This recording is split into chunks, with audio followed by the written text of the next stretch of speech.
예, 저희가 매주 화요일마다 중국 경제 동향과 산업 트렌드 살펴드리고 있는데요. 오늘이 그 마지막 시간입니다.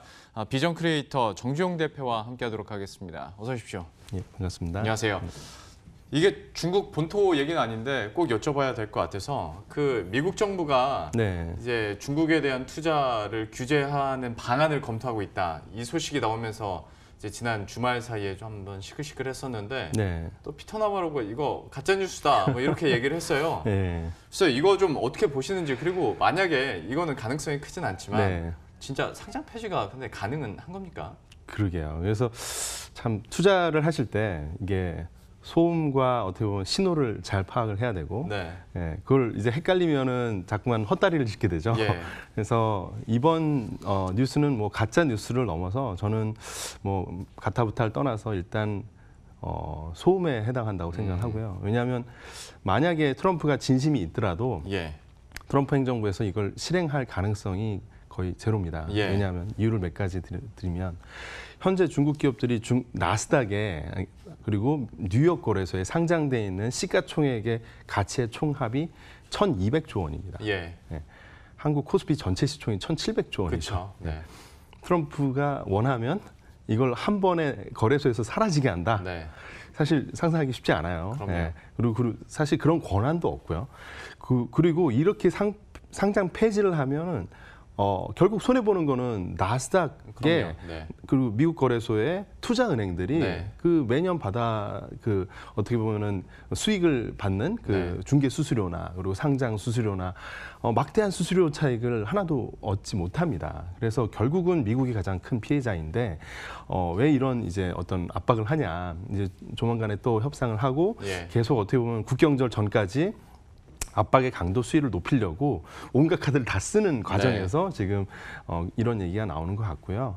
그래서 사실은 이런 실적 뒷받침이 잘 되는 중국 기업들의 주가는 미국 거래소가 아니라 홍콩이나 상하이나 어떤 거래소에 가더라도 기업은 그냥 어디 가나 똑같은 기업이잖아요. 좋은 제품이 있으면 그 제품 비싼 가격에 팔리는 거고. 그래서 사실은 많은 중국 기업들이 나스닥에서 자진 상장 폐지를 하고 그리고 상하이의 커창반이나 상하이의 메인보드 그 주 거래소에 상장하는 걸 준비하는 기업도 많습니다. 그래서 사실은 이런 중국 기업들이 미국 거래소랑 어떤 정도의 이런 긴장감이 있었던 건 한 4, 5년 됐고요. 그래서 그런 게 이번에 좀 무역 전쟁 어떤 논쟁 가운데 좀 불거진 것 같습니다. 하지만 그 실행할 수 없는 카드다 이렇게 말씀드립니다. 그렇죠. 시장에서도 처음에 사실 그렇게 받아들였고 간단 명료하게 소음이라고 표현해 주셨는데 그 소음이 블룸버그와 CNBC 통해서 나오다 보니까 좀 생각을 많이 하게 되긴 하더라고요. 본격적인 이야기 한번 넘어보도록 할 텐데, 이미 마윤 회장이나 마하토 회장은 얘기하셨다고 들었습니다. 다음 또 중국을 이끌어갈 CEO, 오늘은 어떤 분 소개해 주시는 거예요? 일단 한 3분 연달아 소개해 드릴 분들은 그 텐센트 생태계의 그 왕자들, 왕자들이 몇 명 있어요. 그 왕자들 중에 과거의 왕자와 현재의 왕자와 또 그 현재 왕자 중에 좀 이렇게 경쟁각을 보여드릴 텐데, 스토리가 있군요. 그 마화통 회장 밑에 이제 거느리고 있는 많은 사람들이 있지 않습니까? 근데 그 중에 전자상거래를 담당하는 쪽이 징둥상청입니다. JD.com 나스닥에 상장돼 있죠. 상당히 오래됐습니다. 상장된 지도. 근데 과거에 이제 그 어떤 이벤트가 있었는데 뭐냐면, 원래 텐센트가 전자상거래 사업 부문을 하고 있었어요. 그런데 알리바바랑 아무리 해도 경쟁이 안 되잖아요. 그러니까 알리바바 뒤를 추격하고 있는 징둥상청이 나스닥에 상장한 얼마 안 돼서 텐센트가 자기 직원들을 다 잘라서 징둥에 보내고 징둥의 2대 주주로 이제 텐센트가 등극하면서, 그때부터 한 작년 재작년까지 텐센트가 엄청난 전략적 지원을 해줍니다. 텐센트의 지원이라고 하면 제일 간단해요. 그냥 11억 명의 그 활동하는 유저들을 몰아주는 거예요. 물량 몰아주기. 11억 명이 걸어 들어가게 만들어주는 각종 어떤 창구들을 만들어주는 거죠. 위챗을 통해서, QQ를 통해서, 다양한 어떤 게임을 통해서도 어떤 징동상청의 핫딜들을 판매를 해주고 있었는데, 작년 재작년부터 좀 이렇게 어떤 이상 기류가 발생되는 게 뭐냐면, 이 징동상청도 뭐 수십조 원의 기업이 되다 보니까 그 류창동 회장이 좀 딴짓들을 좀 하고 다녔습니다. 작년에 이제 미국 갔다가 어떤 여자 문제가 불거져서 근데 사실 류창동 회장의 부인은 그 중국 전역에 엄청 유명한 저렇게 아름다우신 밀크티녀예요. 엄청났죠. 그러니까 사실 이번에 뭐 송혜교 이런 사태 비슷하게 예. 이해할 수 없다는 반응이었어요. 예. 또 저렇게 아름다운 분을 부인으로 하고 미국 가서 그런 어떤 여자 문제가 생기냐. 그래서 어떻게 보면 비호감의 아이콘으로 등극을 했어요. 네. 사실 중국에서도 이 경영자의 어떤 스타일이나 경영자의 어떤 윤리성이 엄청 중요한 요인이거든요. 그래서 작년부터 좀 소원해졌습니다. 텐센트랑. 그 소원함을 뚫고 들어온 게 누구냐 이게 설명을 바로 다음에 드릴게요. 예. 핀또또입니다. 핀또또. P-I-N-D-U-O-D-U-O. 핀또또 발음은 어렵지만 미국 나스닥 상장돼 있는데 상장돼 있는 이름도 핀또또입니다. 그냥 이름 안 바꿨어요. 근데 이 회사 지금 주가 보시면은 무지막지하게 올랐고요. 그리고 이 기업 가치가 거의 징동상총을 능가할 정도인데 작년에 매출액 성장이 7.5배 성장했습니다. 누가 도와줘서 그랬을까요? 규모가 큰데도 7.5배 성장한 거예요? 네. 작년에 연초에 텐센트가 많이 이 회사에 투자를 했습니다. 그리고 상반기 지나자마자 나스닥에 상장을 했고 한 해 동안 7.5배 성장했으면 얼마나 텐센트가 애지중지하면서 몰아줬다는 거를 그냥 알 수 있죠. 그래서 핀또또의 콜린 황 창업자는 80년대생이고 징동상총 회장님보다 한 10살 어린데 그러니까 어떻게 보면 약간 세대가 다르죠. 예. 그리고 구글의 초기 창업가 출신입니다. 구글 초기 멤버. 예. 그래서 그때 이제 스타옵션 받은 게 이미 있어서 20대 후반, 30대 초반에 이미 자산가였고 한 두세 번 창업을 했어요. 게임 회사도 창업해보고 전자상거래도 창업해봤다가 이번에 핀또또 창업할 때는 게임과 전자상거래 그리고 어떤 인플루언서 마케팅을 다 한번 짬뽕을 시켜보자. 이렇게 했는데 이게 3선 도시, 4선 도시, 5선 도시에서 뭐 크리넥스 티슈, 뭐 다이소에서 팔 만한 그 10,000원짜리, 20,000원짜리 제품을 몇백만 개씩 공장에서 떼어서 인플루언서가 팔게 그런 걸 초시계제에서 째깍째깍 해가지고 팔도록 그렇게 해가지고 지금 매출액이 뭐 몇 조 원입니다. 참 되는 사람은 돼요. 네.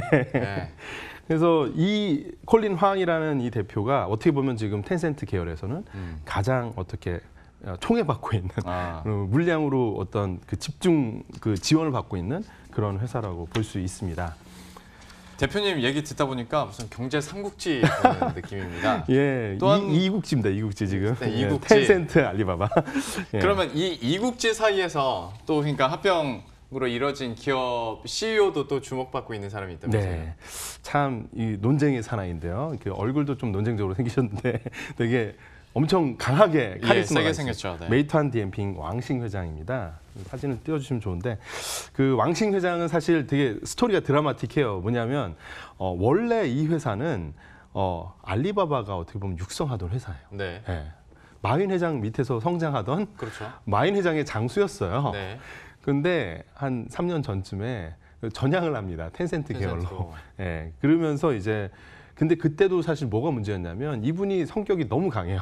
그래가지고 알리바바 마윈 회장도 어떻게 보면은 항상 가르치시잖아요. 그러니까 이 두 사람이 부딪혔습니다. 그러다가 결국은 따로 가게 됐는데 따로 갔는데 그냥 혼자 간 게 아니라 텐센트 쪽으로 착 붙어서 지금은 텐센트의 온 디맨드, 오프라인 관련돼 있는 모든 배달이며 음식이며 뭐 간판 붙어 있는 거의 모든 비즈니스에는 메이투안 디엠핑이 앞장서서 결제 붙이고 배달하고 뭐 헬스장, 뭐 보습 학원 이런 것도 시간 단위로 쿠폰 받아서 갈 수 있어요. 그냥 전 세계에서 가장 큰 옐프, 뭐 온디맨드 회사라고 보시면 되는데 최근에는 모빌리티 사업에도 진출하고 시트립처럼 어떤 여행 사업 쪽에도 진출을 해서 나름의 어떤 성과를 얻고 있습니다. 그래서 이 그 왕싱 회장은 사실은 언변도 엄청 뛰어나기 때문에 텐센트 계열의 그 어떤 그 메인 스피커로 이렇게 많이 나옵니다. 그래서 앞으로도 주목을 많이 해야 되고 최근 주가도 매우 좋고요.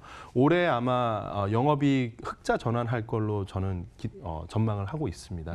매출도 계속 성장하고 중국에 가면은 메이투안 디엠핑하고 디디 추싱 앱이 없으면은 살아남을 수가 없을 정도로 필수적인 앱이 됐죠. 수요가 있는 분야면 그냥 다 진출을 해서 적극적으로 또 사업을 펼치고 있군요. 간판 달린 모든 거를 다 여기 앱에다가 집어넣겠다는 게 슈퍼 앱. 메이투안 디엠핑 살펴봤고 저는 이 사람이 왜 안 나오나 기다리고 있다가 나오긴 나오군요. 그 샤오미 회장 있지 않습니까? 과거에 많이 핫하셨죠.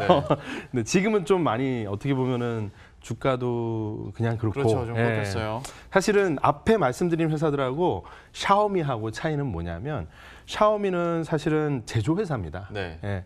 이렇게 막 전략 발표할 때 보면은 데이터 플랫폼 말씀하시지만 사실은 그냥 돌아도 결국은 저렴하게 가성비 높은 제품을 그렇죠. 판매하는 네. 제품 만물상. 그것 때문에 사는 거고요. 예. IT 만물상인데 그러다 보니까 이게 어떤 제조업이다 보니까 성장이 어느 정도의 좀 한계가 있어요. 그리고 항상 제조 마진을 신경 쓸 수밖에 없고 앞서 말씀드린 메이트한 디엠핑이나 핀토토나 이런 기업들은 사실 본사 인력이 별로 안 늘어나도 되고 생산 자체가 없습니다. 근데 샤오미는 생산이 있다 보니까 그런 이슈가 있는데 어쨌든 이 레이진 회장의 어떤 백그라운드를 말씀드리면 샤오미가 첫 번째 창업이 아니라 사실은 킹소프트라는 중국의 어떻게 보면은 1세대 인터넷 기업의 그 공동 창업자였습니다. 그래서 거기서 CEO 역할을 하다가 건강 문제를 뭐 핑계 삼아서 떠나고 바로 건강한 모습으로 다수의 기업에 그 초기 투자를 하는 엔젤 투자자로 변신을 했었거든요. 예. 그때 투자한 기업들이 뭐 YY, 뭐 UC웹 이런 유명한 기업들이 있습니다. 근데 그 와중에 또 많이 투자한 기업이 샤오미입니다. 린빈이라는 어떤 구글의 유명한 분을 데리고 와서 이제 그분뿐만 아니라 한 6-7명의 어떤 공동 창업자를 모은 다음에 본인이 큰 돈을 어떤 뭐 몇백만 불을 내 가지고 이 회사를 창업을 했는데 그러니까 처음에는 초기 투자자로 네. 샤오미를 접근을 했다가 사업이 심상치 않으니까 이제 아예 그냥 본업을 이걸로 하는데 사실은 지금도 샤오미 레이진 회장은 다수의 초기 투자를 하고 있는 투자가이기도 합니다. 그래서 투자가이면서 창업가인 그런 두 가지 양면의 속성을 다 갖고 있는 연쇄 창업가 이렇게 보시면 될 것 같고 미국의 피터 틸에 좀 가깝다고 보면 될 것 같습니다. 그래서 샤오미도 샤오미지만 레이진 회장이 최근에 어떤 분야에 투자를 하고 어떤 관심을 갖고 있느냐, 이게 또 이제 미래 방향을 보는 아주 좋은 그 어떤 지표라고 볼 수 있습니다. 미국의 CEO들을 중심으로 경제 이국지, 합종 연행 뭐 이런 걸 계속 듣고 있습니다. 혹시 책 쓰셨습니까? 예, 스마트폰으로 코끼리 사기라고 몇 년 전에 썼는데 예. 그때도 뭐 미국과 중국의 이런 창업가들과 데이터 생태계의 어떤 리더들에 대한 글들을 썼는데 이제 앞으로도 또 새로운 책을 쓰려고 합니다. 읽으시면 흥미로울 것 같습니다. 그럼 마지막으로 중국에 투자해야 하는 이유, 사실 이걸 알기 위해서 이렇게 설명을 들은 거니까요. 네, 그러니까 사실 미중 무역 전쟁 뭐 작년부터 얘기가 많았는데 이걸 단기간에 끝난다고 보시면은 오산입니다. 장기전이라고 보셔야 되고 전 누누이 이게 한 달, 2달 안에 끝날 게 아니고 언제 종결이 될 거냐 물어보면 항상 이거는 5년, 10년이니까 긴 호흡을 갖고 이건 경영 환경이라고 생각하시면 될 것 같아요. 예. 네, 그래서 그런데 이 미중 무역 전쟁 상황에서 계속 말씀드렸지만 미국하고 중국만 좋아요. 네. 그러면 미국은 좋은 거 아시고 앞선 프로그램에서도 계속 말씀을 하시니까 제가 뭐 말씀드릴 건 없고 중국은 어떤 맥락에서 봐야 되냐? 내수입니다. 예. 무역으로 터지니 내수를 키울 수밖에 없는 거죠. 예. 그리고 내수가 아직도 갈 길이 많다 이겁니다. 중국에서 요커들이 지금 한국이나 유럽이나 전 세계로 많이 나왔다고 하지만 여권을 안 들고 있는 중국 사람이 92%. 네. 예, 아직도 갈 길은 멀어요. 마오타이주를 많이 마셨다고 하지만 아직 그 한 방울도 안 먹어본 중국 사람이 그렇게 많습니다. 네. 호거를 안 먹어본 사람도 아직도 많습니다. 그래서 하이디라운은 계속 잘 되는 거고. 그런데 이런 내수주 중에서도 데이터 플랫폼을 더 주목해야 되는 이유는 아까 말씀드린 것처럼 제조나 어떤 서비스 사업보다도 데이터 플랫폼 훨씬 규모의 경제가 나오거든요. 중국 전역을 한 6개월, 1년 만에 바로 13억 인구를 커버할 수 있습니다. 핀토토도 그래서 1년 안에 2.5억 명이 된 거고요. 텐센트 유저는 11억 명이고요.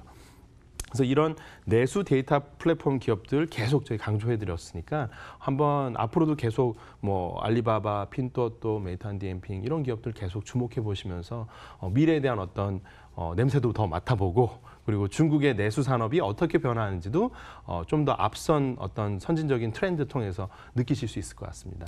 참 다시 한번 느끼는 건 인구가 경제력입니다. 내수를 중심으로 해서 또 중국 기업들의 활약상들 계속 저희가 관심 있게 쫓아가 보도록 하겠습니다. 비전 크리에이터 정주영 대표와 함께했습니다. 오늘 말씀 고맙습니다. 감사합니다.